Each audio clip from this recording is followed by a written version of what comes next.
Hello, hi, welcome back to another educational video, and today's topic is chemiosmotic hypothesis. This is a part of photosynthesis in 11 NCERT biology. And what is this chemiosmotic hypothesis? This hypothesis explains the formation of ATP and NADPH during non-photosphorylation process, non-cyclic photophosphorylation process. Now what is happening here, you see this one is the thylakoid membrane. I have already drawn the diagram for you all. This is thylakoid membrane, and here in the thylakoid membrane, this is a part of granum, and here PS2 and PS1 both are there.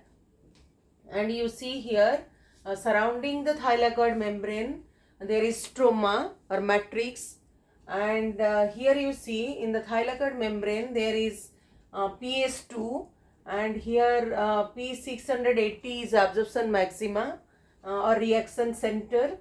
Now here whenever photon falls, this electron gets excited from this P680 reaction center and it is received by PQ, that is plastoquinone. Clear? PQ is plastoquinone, and here this after receiving this PQ receives H plus. It gets reduced and it is becoming PQH2. Now again this PQH2, plastoquinone hydrogen, it breaks and form plastoquinone and hydrogen ion, and these hydrogen ions are carried by cytochrome B6F. Cytochrome B6F is a complex which carries hydrogen ion and also it acts as electron carrier. It acts both hydrogen ion carrier and electron carrier. Now you see here the electron is transported to PC, plastocyanine, and hydrogen is carried to the lumen of thylakoid. This is the lumen of thylakoid. And here in the lumen H2O undergoes photolysis and it forms 2H plus and oxygen. Now here you see outside H plus is carried to inside, and also inside there is photolysis of water. So what happens, H plus concentration increases.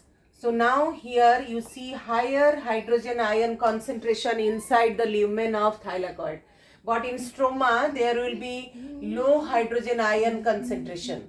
Now these forms a proton gradient. These forms a proton gradient here due to difference in the hydrogen ion concentration in the stroma and in the lumen of thylakoid membrane. In the lumen of thylakoid membrane there is high hydrogen ion concentration, and in the stroma there is low hydrogen ion concentration.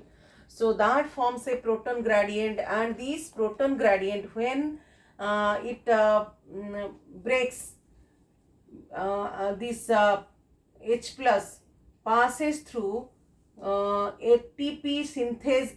In the ATP synthase there is a smaller subunit called as F0 and there is a larger subunit called as F1, and this F0 it forms transmembrane channel to pass the H plus, and here this proton gradient breaks, and due to that there is release of energy, and due to the release of energy this causes a conformational change in the F1 particle of ATP synthase. Now what happens by this, whenever there is conformational change in this F1, now ADP combines with inorganic phosphate and it forms ATP. Now first part of chemiosmotic hypothesis is over, that is formation of ATP. Now here you see this cytochrome B6F that gives electron to plastocyanine, and this plastocyanine gives this electron to PS1 or P700, which is again present in the thylakoid membrane. Now this electron is passes to ferredoxin, that is FD. Now this, from the FD, this electron goes to FNR, that is ferredoxin NADP plus reductase, and this is an enzyme which regulates the formation of NADPH from NADP plus and H plus.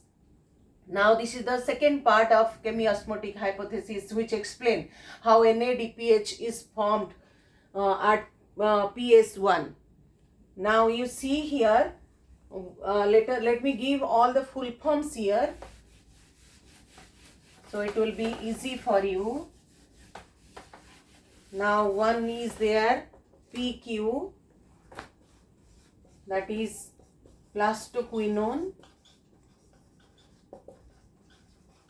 One is there PC, that is plastocyanine. Another is there FD, that is ferredoxin, and another is FNR, that is ferredoxin NADP plus reductase. I hope your doubt is clear regarding chemiosmotic hypothesis. Thank you very much.